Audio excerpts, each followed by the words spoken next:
স্টেশনের বাবুর মতো মিষ্টি পান খেয়ে দেখেন তোরে দেখছে কেমন ড্যাপটে বিয়েছে, দেখেন তোরে দেখছে কেমন ড্যাপটে বিয়েছে। আমি তাই তো বলি চুল বেঁধে সাজ, আমি তাই তো বলি চুল বেঁধে সাজ হলুদ রাঙা শাড়িতে।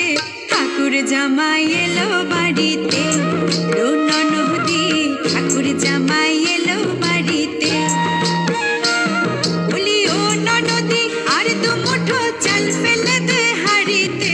ঠাকুর জামাই এলো বাড়িতে, ননদি ঠাকুর জামাই এলো বাড়িতে।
জামাই এলো